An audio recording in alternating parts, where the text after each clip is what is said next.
আমাদের প্রথম দফা দাবি হচ্ছে আমাদের হলো বিএসসি নবম গ্রেডের যে চাকরিটা আমাদের অ্যাসিস্ট্যান্ট ইঞ্জিনিয়ার হিসাবে, সেখানে কোনো বিএসসি ইঞ্জিনিয়ার ছাড়া কোনো সমমান পর্যায়ে কোনো পদ তৈরি করে যাতে কোনোভাবে দশম গ্রেডের যারা আছে তারা যাতে কোনোভাবে না যাইতে পারে, এবং যারা যদি যেতেই চায় সেক্ষেত্রে পরীক্ষাতে তাদেরকে যেতে হবে।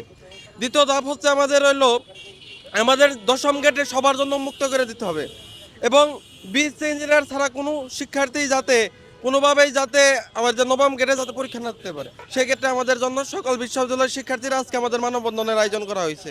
অযৌক্তিক, আমরা অযৌক্তিক এবং গায়ের জুড়ে আর কি পূরণ করার যে একটা দাবি তাদের, এটা আমরা দেখতে পাচ্ছি তারা রাস্তা ব্লক করতেছে, যেটা আমরা মনে করছি দেশের বিরুদ্ধে ষড়যন্ত্র হিসাবেই দেখতেছে।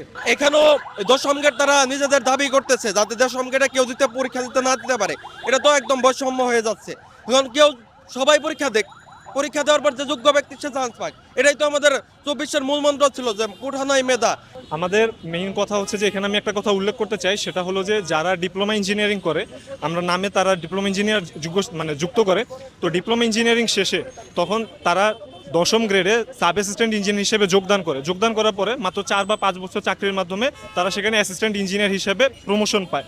কিন্তু আমরা যদি একটু লক্ষ্য করি যে যারা ডিপ্লোমা ইঞ্জিনিয়ারিং করে পরবর্তীতে তারা ডুয়েট থেকে যখন বিএসসি করতে যায় তাদের ক্রেডিট শুধুমাত্র 15 থেকে 20 কমানো হয়, যেখানে আমরা বিএসসি ইঞ্জিনিয়ার যারা আছি তারা 160+ ক্রেডিট নিয়ে হচ্ছে বিএসসি ইঞ্জিনিয়ারিং সম্পন্ন করি, সেখানে তারা শুধুমাত্র বলতে পারি যে তাহলে ডিপ্লোমা ইঞ্জিনিয়ারিংয়ে তাহলে তারা কি করে, শুধুমাত্র যেহেতু 15 ক্রেডিট কমানো হচ্ছে তার মানে হাইস্ট তারা 20 ক্রেডিট করে, তো 20 ক্রেডিট করে তাহলে তারা কীভাবে হচ্ছে অ্যাসিস্ট্যান্ট ইঞ্জিনিয়ার হিসাবে এখানে যোগদান করে এবং পরবর্তীতে এবং এখানে তারা 100% কোটাও পাচ্ছে। 100% কোটার পরবর্তীতে তারা জাস্ট কাজের এক্সপিরিয়েন্স দিয়ে কীভাবে তারা অ্যাসিস্ট্যান্ট ইঞ্জিনিয়ার হিসেবে যোগদান করতে পারে। তো এই জিনিসটা আমরা মনে করি যে এটা দূর করা উচিত, এবং সাব অ্যাসিস্ট্যান্ট ইঞ্জিনিয়ারিং হিসাবেও তারা যেখানে সুযোগ পাচ্ছে সেই জায়গাটাতে 100% কোটা আমরা এটা নির্মূল চাই।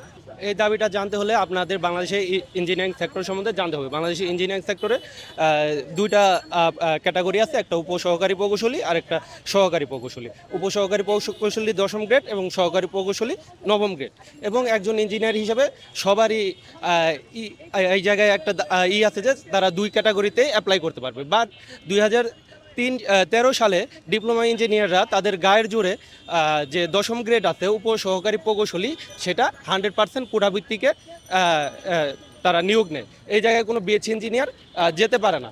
এই ক্ষেত্রে বিএসসি ইঞ্জিনিয়াররা আসলে প্রকৃতপক্ষেই বঞ্চিত হচ্ছে, তারা ইঞ্জিনিয়ার হওয়া সত্ত্বেও তারা ইঞ্জিনিয়ার সেক্টরে তারা যেতে পারছে না। এটা এক ধরনের অনেক বড় বৈষম্য।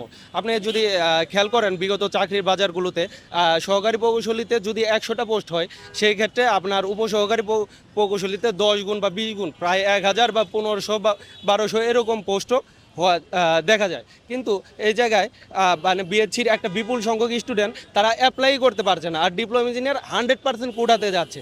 এবং শুধু তাই নয়, এবং যে নবম গ্রেড আছে সহকারী প্রকৌশলী, এই জায়গায় 33% তারা প্রমোশনে নেয়। এই জায়গায় জাস্ট তারা দশম গ্রেডে ঢুকে তারপর প্রমোশনে নবম গ্রেডে যায়। এই জায়গায় তারা কোনো প্রতিযোগিতাই করতেছে না। আমরা চাইতেছি এই কোটা সিস্টেম বাতিল হোক, সবাই সুযোগের সমতা পাক।